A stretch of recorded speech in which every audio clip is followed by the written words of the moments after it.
Hello, remember how I used to make these videos that showcase towers submitted to my fan game as a visual alongside the reviews? Those had been scrapped for half a year now, but I decided to bring them back. But no, the towers that were submitted between the last video of the series from February of 2022 and this tower will not be getting videos like this unless they are submitted. And because I've decided to paste my full review into this video, hopefully not only will it be a bit more in depth, but also provide a full visual understanding of some suggestions. And yes, some details may be repeated from Flo first review. Also, if this review is slightly outdated, I apologize. Tommy did continue to update the tower after its submission, for the reason, and I quote, "Sorry, I don't usually do that, I just kept getting more ideas as I was doing it legit frequently on improving the player's experience." Let's begin.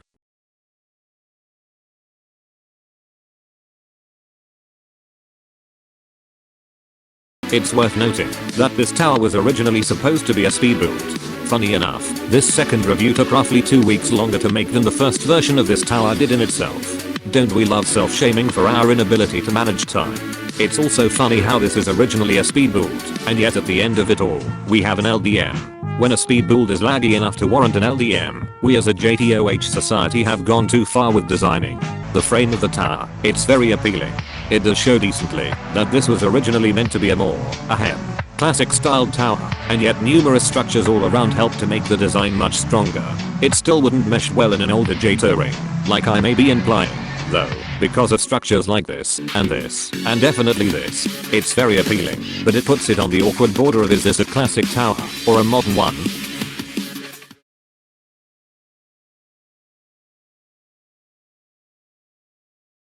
Starting off on floor 1, out of like 100 times haha, the gamma play seems pretty simple. The only somewhat complicated obstacle here thus far is the first conveyor, if you can even call it complex. Also, who is this Calypso guy? Things do start to get more interesting on the second floor, as we begin to see slightly more complicated obstacles with simple indications like these vertical signs. The way these signs are formatted are pretty appealing to the style of the tower. The tower's main gimmick will start to come through around this point as well, with the first of many floor crossing.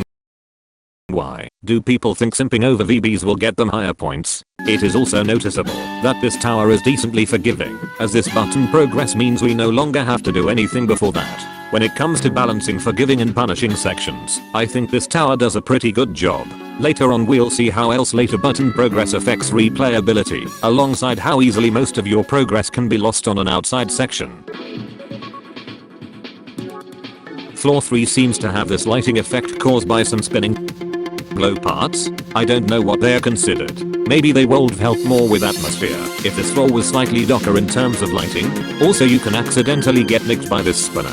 The first floor crossing of this floor, while the gamma play is technically fine, this pushing platform used to bounces you back, because nobody's going slow here, unless they already know to. The rest of the floor's gamma play is fine and dingy, and as we see more floor crossings, seemingly useless safety nets from before start to mean more.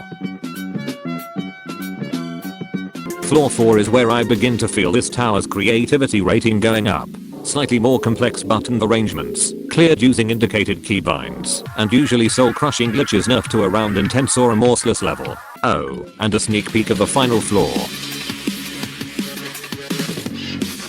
These more complex obstacles are nice, but considering the floor they are used on, they may not blend the absolute best. This floor crossing transition is pretty nifty, though.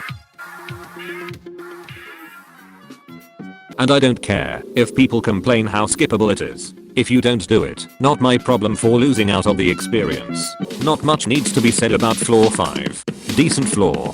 First minor issue here is this platform here from the swing that can easily be skipped, but I expressed that in the first review already, and Tommy had disagreed with the suggestion. Not a big deal. This safety netted section is also quite the massive difficulty spike if you don't know what you're doing, but at least there's a safety net, so it's slightly more manageable. There's a couple slightly aesthetic usages of COS at this point, which you just saw. Moving on.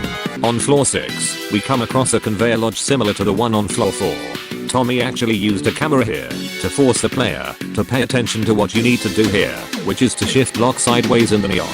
The use of a camera block here is honestly really smart, as many players tend to just rush through things without looking at the signs. But here, you force their attention, so they don't fail the part stupidly.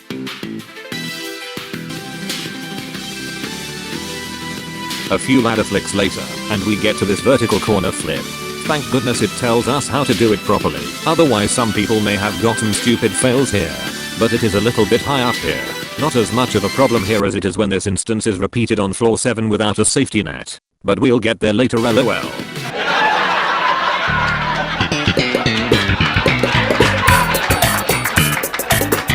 It's possible to skip this dropper, but I'll leave it as a quote-unquote elite-beast skip. Speaking of the dropper, the gamma play quality here isn't as good in my opinion. The conveyor followed by the head hit of falling platforms is a bit annoying, as well as some of the lower ceiling obstacles. But it's still tolerable, mostly because it has a safety net, and we know people, including myself, love to use safety nets as an excuse for harder or gamma plane sections. Floor 7. I don't really have much to say about this floor until the aforementioned vertical flip being inconsistent. I get it was raised to make it less likely for the player to ragdoll after flipping, but it's too high. It's a bit hard to flip properly on the floor 6 instance to begin with, but this one has no safety net. I would build a great wall, The gamma play here on this high jump floor crossing is fine even if it might be slightly annoying, but the lack of jump remover here actually helps to make this section more forgiving. It's not like the player keeps the jump boost the whole time, because it lasts for about 15 seconds, and the later obstacles of the section are too high to just jump up to. Alright, floor 8 is where I feel like the difficulty starts to spike a little bit. The floor's outside section is 80% falling platforms, which is very speedrunnable, but some players may complain that it's not sightrunnable or something. Ignore them, in my opinion, because it's more sightrunnable than it used to be. But what definitely is a difficulty spike is this falling platform truss. Players of intense skill level do not know how to climb down and land on the lower platform that fast.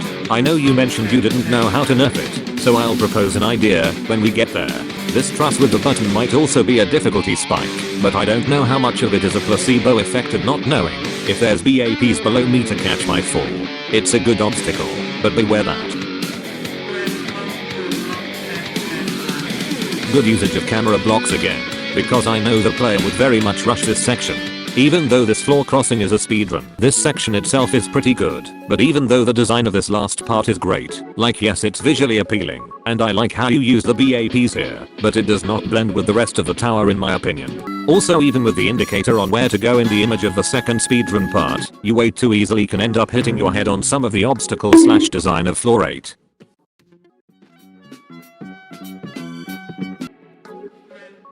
Floor 9 is a shorter, and yet harder floor yet again. Hi. This floor's major issue comes in the form of this zipline jump.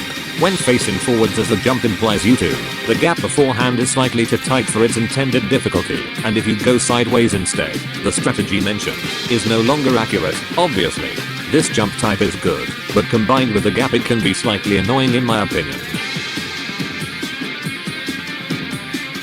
Do yourself a favor and play this outside section on graphics 1. Otherwise you're going to be very nervous by the abundance of nothing below you. Now let us corner flip onto this jump pad to get to the next. So, that's interesting. The red lights on floor 10 honestly look really cool, and it fits very well with the song. In a way, it almost feels like the whole tower is about to blow up, but this floor is most definitely the hardest one in the tower, in my opinion. Most of the floor's difficulty comes from the first half, including the floor's outside section.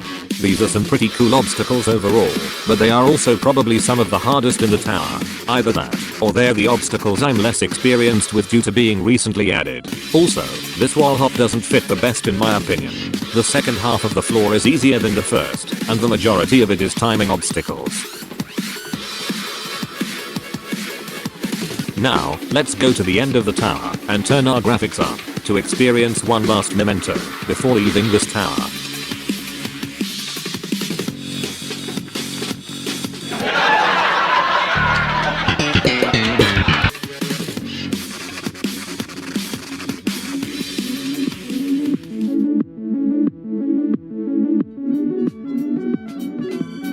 Very simple yet effective ending. Alright, now let's see what this LDN does. Nothing noticeable changed except for the client objects that are further away now being stopped. Is this like the client object script Kranku had in TOOOO in order to optimize it? And for this button progress, it is very much one of the main things lowering the tower's difficulty from being higher on the difficulty chart. There is a lot of button progress that splits the tower's length by about half. There's even multiple routes with button progress depending on how skilled the player is, as shown on floor 6.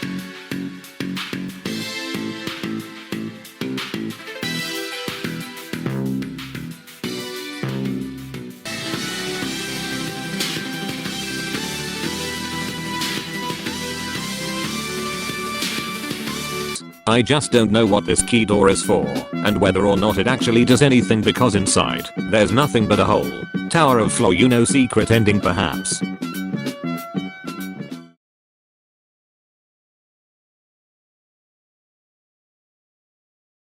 In summary, this tower is quite nice. The obstacles are pretty creative, as you decided to use more complicated gameplay tropes than the average player may be used to, with the whole point being to introduce less skilled beasts to more complicated gameplay. The main thing dragging the tower down for me is a difficulty inconsistency. I mentioned a bunch of examples, where these complex obstacles made parts of the tower harder, primarily on the later floors. Without button progress, this tower would probably be closer to around mid or mid-higher remorseless personally. But where the gameplay is consistent, it's pretty fun to do. The design and music selections are also great, and even if some sections do not fit the rest of the tower design-wise, it's still very appealing to look at. The difficulty rating, as you're about to see, is going to be raised from the peak intense score that the first submission got. Why? Because as you're about to see in the tower footage, this tower is quite learny. Obstacles that I had replayed many times I'll do pretty consistently, but those that were updated recently you'll see me struggling on. And this would be the experience of someone attempting this tower blind, worse than expected. It's the type of tower that makes me want to add a portal hint explaining whether or not the tower should be practiced before playing it.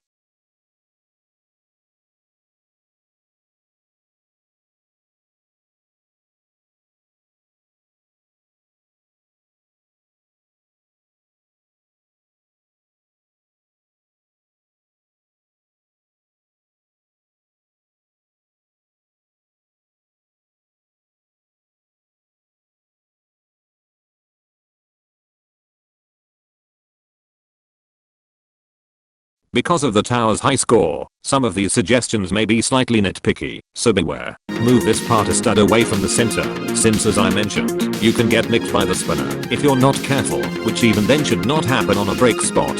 Make it so this thin wall on this floor for pushing platform is just one part instead of 3. You might complain that I'm getting triggered over a single part, but really nobody's going to notice the design intended here that much, and it also inflates the part count, even if it's just by 2 parts. Another minor suggestion, but maybe nerf this section. I know it has a safety net, but sometimes it can also drag the enjoyment down when the player loop fails this part like 3 or 4 times not knowing what to do. Yes, safety net in some harder sections are nice, but it shouldn't be used to excuse random extreme difficulty spikes. I have no idea if that's an overstatement or not. I'd probably adjust some of the low ceiling gameplay on this section of the dropper. It's slightly unsight readable, and can be a bit annoying to do legit, even if there's a full safety net here. Do something about how inconsistent it can be to flip on this vertical corner flip on floor 7. I'd either lower it slightly, even if that might revert the intent of trying to minimize ragdolling here, but there's that sign on the first one, or add a small net here like the first one. I mentioned nerfing this falling platform truss on floor 8, but here's an idea I have for nerfing it, so it can't be skipped.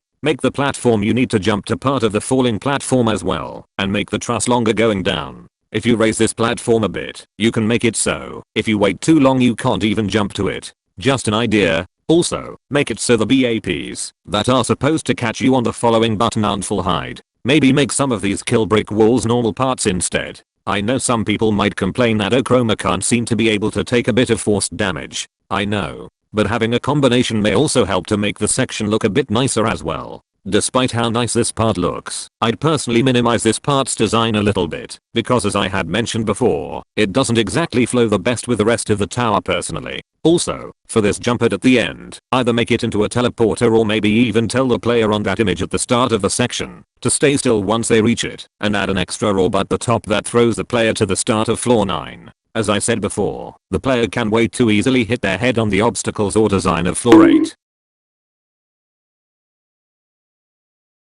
Make it so the gap on this first zipline is slightly larger, so the player can more easily fit through the gap in the manner that the signs tell them to. Yes, it is not that tight if you end up doing the obstacle sideways, but when a sign is on an obstacle, players tend to follow it. Maybe make the parts of this button wall, including the button on floor 10, a bit closer to the platform you jump to and from. I don't know if it's just because of a lack of familiarity with the obstacle in this specific tower, but it is a difficulty spike personally. I know I didn't complain much about this wall hop in the first review, but thinking more about it again, it might be better if this was replaced with either a ladder obstacle or something else. I'm not really sure.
done.